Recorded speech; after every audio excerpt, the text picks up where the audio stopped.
क्या मोदी जी के पीएम बनने पर अब भी सस्पेंस है? क्या वाकई में नीतीश और चंद्रबाबू नायडू ने मोदी के पीएम बनने पर सबसे बड़ा रोड़ा अटका दिया है? ये सवाल मैं इसीलिए पूछ रही हूं दोस्तों, क्योंकि प्रधानमंत्री मोदी जी बनेंगे कि नहीं बनेंगे तीसरी बार, इसको लेकर जो डेट दी गई थी वो आगे बढ़ा दी गई है। पहले मीडिया में खबर आई कि 8 तारीख को डेट है। बात भी समझ में आ गई थी क्योंकि हर जगह छप गई थी कि 8 तारीख को मोदी जी का शपथ ग्रहण समारोह है। और अब खबर आ गई है दोस्तों कि इस डेट को आगे बढ़ा दिया गया है 9 तारीख के लिए। अगले 1-2 दिन में अगर ऐसी खबर आ जाए कि 9 तारीख से भी आगे बढ़ा दिया गया है तो आप हैरान मत होइएगा, क्योंकि बार्गेनिंग जो है ना वो तगड़ी चल रही है।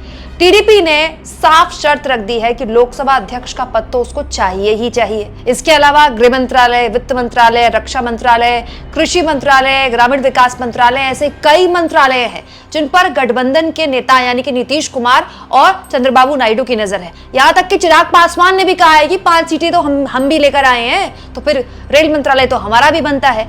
अब जो गठबंधन के सहयोगी हैं, जिनकी बैसाखी के बिना मोदी जी एक दिन भी सरकार नहीं चला पाएंगे, उनको साधना है तो बार्गेन करना पड़ेगा। और अगर बार्गेन नहीं किया तो फिर सवाल ये कि सारे मंत्रालय अगर सहयोगी ले लेंगे तो मोदी जी करेंगे क्या? तो सवाल ये दोस्तों कि क्या इसीलिए इस तारीख को आगे बढ़ा दिया गया है?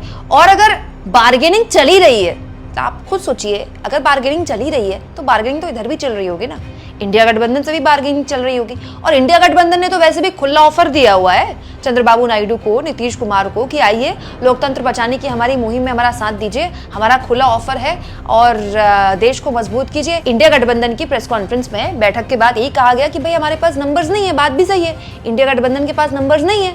तो सवाल ये दोस्तों कि अगर बार्गेनिंग चल रही है और दोनों तरफ से चल रही है तो जो बेहतर डील देगा सरकार उसकी बन सकती है।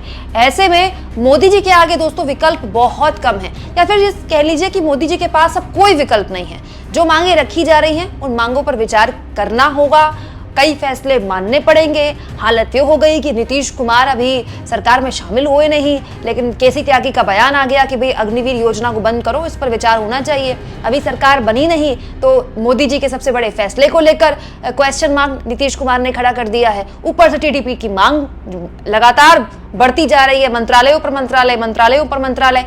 इसीलिए थोड़ा और टाइम बाय करने के लिए क्या कि 8 तारीख के शपथ ग्रहण को 9 तारीख कर दिया गया है। और 9 तारीख को भी क्या गारंटी है कि शपथ ग्रहण हो पाएगा?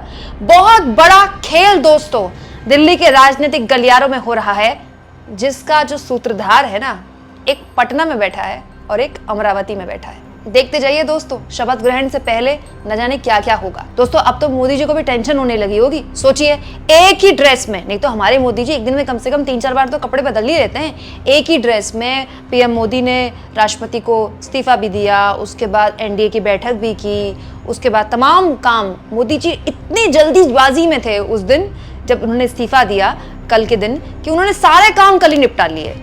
क्यों? कि वो चाहते हैं कि जल्दी से जल्दी सरकार गठन का काम हो जाए, जल्दी से जल्दी वो पीएम पद की शपथ ले लें। लेकिन बार्गेनिंग इतनी तगड़ी हो रही है कि 8 तारीख की 9 तारीख कर दी गई। दोस्तों आपको क्या लगता है जो डेट आगे की गई है इसके पीछे क्या वजह हो सकती है? कमेंट बॉक्स में जरूर लिखिए और जितना हो सके चैनल को शेयर करें, सब्सक्राइब करें और थैंक्स और ज्वाइन के ऑप्शन से अगर आप चाहें तो कुछ आर्थिक मदद भी चैनल की जरूर करें।